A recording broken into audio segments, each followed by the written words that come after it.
요한복음 8장 12절 한 절을 읽도록 하겠습니다. 함께 읽습니다. 시작. 예수께서 또 말씀하여 이르시되 나는 세상의 빛이니 나를 따르는 자는 어둠에 다니지 아니하고 생명의 빛을 얻으리라. 아멘. 예수님께서 I am statement라 그러는데요. 요한복음에는 7개의 I am statement가 있다 이렇게 우리가 이해합니다. 그 중에 하나, 나는 세상의 빛이다. 세상은 빛을 필요로 한다. 세상은 어둡다. 이 어둠을 밝히는 나는 빛이다. 그 다음이 중요합니다.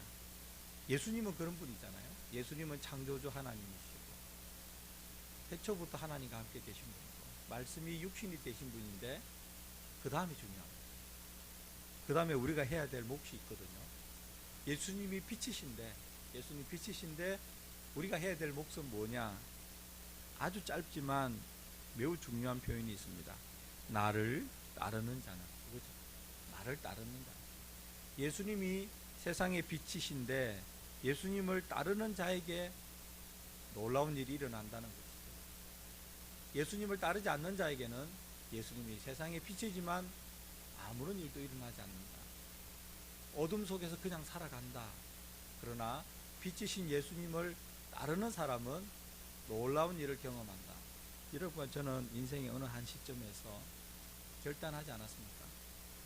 제가 비록 이 기독교 교리, 예수 그리스도, 구원, 하나님의 은혜에 대한 그 깊이를 충분히 알지는 못한다 하더라도 나는 이 예수 그리스도를 나를 구원해 주실 구주로, 주님으로 영접하겠다, 믿겠다라고 우리가 결단한 어느 순간이 있잖아요. 그때 예수님을 지금보다 더 잘 이해하고 믿은 사람이 어디 있겠어요? 그럴 수는 없는 것이죠. 왜냐하면 믿음은 지식으로만 형성되는 것이 아니라 반드시 경험이 뒤따라야 되기 때문에, 행함이 뒤따라야 되기 때문에, 그래야 믿음이 더 완성된 모습으로 나가기 때문에 우리의 믿음의 시작은 사실 지금보다는 깊이가 있지 못한 상태에서, 이해가 깊지 못한 상태에서 하나님의 은혜로 결단한 것이죠. 하나님께서 우리를 기뻐하시는 것은 그 결단이죠. 그때 우리가 얼마나 예수님을 깊이 잘 이해했느냐를 가지고 우리를 판단하지 않으십니다. 얼마나 은혜로우신 하나님이십니다. 그런데 우리는 그런 결단을 했기 때문에 예수님을 따르는 자가 되었다. 예수님을 따르는 자. 다른 말로 하면 크리스찬이죠.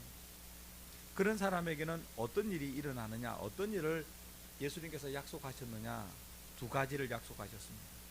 첫 번째는 어둠에 다니지 아니한다. 어둠에 다니지 아니한다.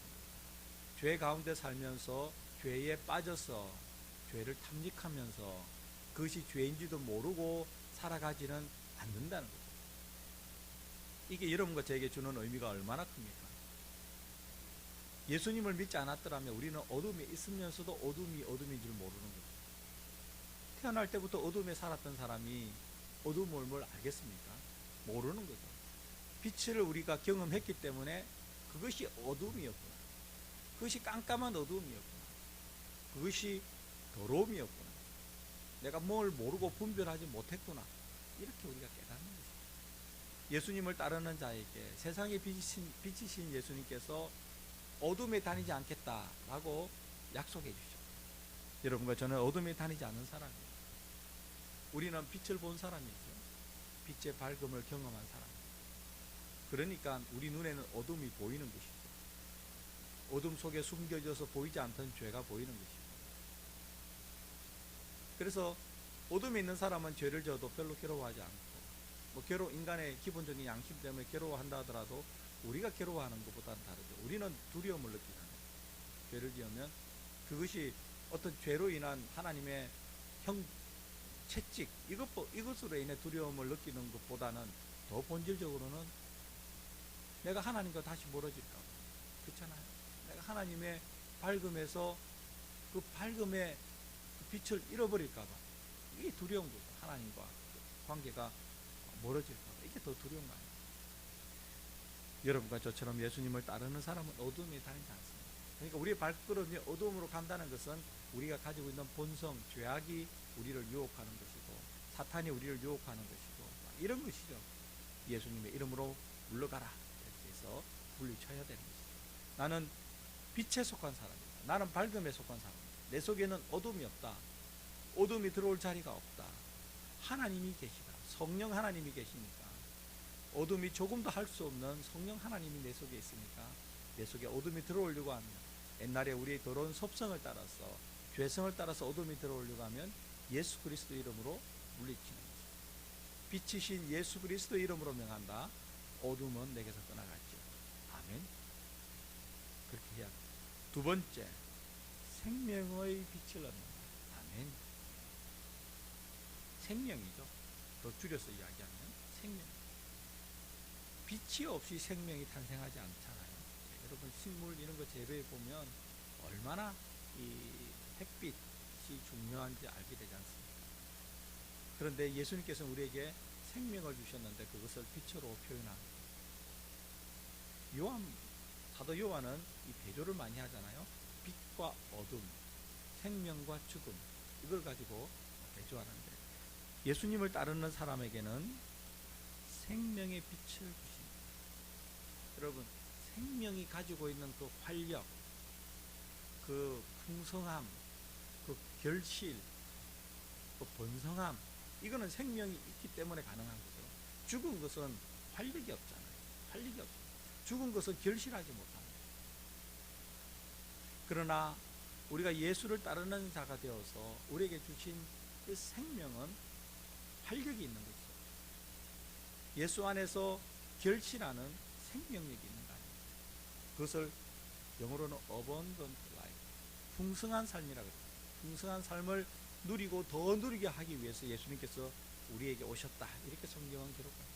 여러분과 제가 살아가야 될 그리스도인으로서의 삶, 예수님을 따르는 자로서의 삶은 생명력이 있는 삶. 이 생명력이 어디서 나타납니까? 생명이신 예수님이 하나님이 우리 속에 성령으로 임재해 계시니까 우리에게 생명력을 주시는 것입니다. 계속해서 우리에게 생명력을 주십니다. 그러니까 우리가 행복한 거예요. 영원한 생명을 얻은 나는 이 땅에서도 생명력 있게 살다가 하나님께서 부르시면 저 천국에서도 더 자유함이 없는 거침없는 생명력으로 하나님을 찬양하며 살아갈 것이다. 이런 소망이 여러분과 저에게 있잖아요. 그래서 때로는 힘들지만 우리가 주저앉지 않잖아요. 일어설 수 있고 또 하는 일에 별로 좀 성과가 미진해도 좌절하지 않고 하나님 저를 도와주셔서 풍성한 생명을 발휘하게 하여 주시옵소서 이렇게 기도하잖아요. 또 우리가 생명을 받았다는 것은 우리가 살아났듯이 아직 어둠 속에 있는 사람에게 우리가 누린 생명이 풍성해야 나눠줄 수 있는 것이죠. 그렇잖아요. 복음을 전하기도 하고 또 우리의 삶을 나누기도 하고 또 교회에 초청하기도 하고 또 내가 살아가는 게 내 삶이 얼마나 하나님 안에서 기쁘고 행복한지 어려움 가운데서도 얼마나 힘을 가지고 일어설 수 있는지 이런 것을 통해서 생명의 빛이신 예수님을 전할 수 있는 것, 이건 역시 우리 속에 있는 생명력이 왕성할 때 가능한 일입니다. 오늘 우리가 예수님께서 말씀하신 나는 세상의 빛이다. So what? 그래서 나와 무슨 상관이 있습니까? 라고 말하는 사람은 예수님을 믿지 않는 사람, 모르니까. 그러나 여러분과 저처럼 예수님을 믿는 사람은 아멘이죠. 아멘입니다. 그래서 저는 어둠에 다니지 않습니다. 그래서 저는 생명의 풍성함을 누리며 살아갑니다. 이렇게 신앙 고백할 수 있는 것, 여러분과 저에게 주신 축복이고요. 오늘 하루를 주신 이유는 우리가 어둠을 다니지 않고 빛 가운데 행하며 우리가 풍성한 생명의 활력을 누리며 활력을 주신 하나님께 영광을 돌리며 감사하며 아직 그 활력을 모르는 생명이 없는 사람에게 생명을 전할 기회를 허락하기 위해서 우리에게 주신 것이다. 아멘. 이란 마음으로, 감사와 기쁨의 마음으로 오늘도 하나님 앞에서 예수 그리스도 안에서 살아가는 여러분과 제가 되기를 간절히 바랍니다. 기도하겠습니다.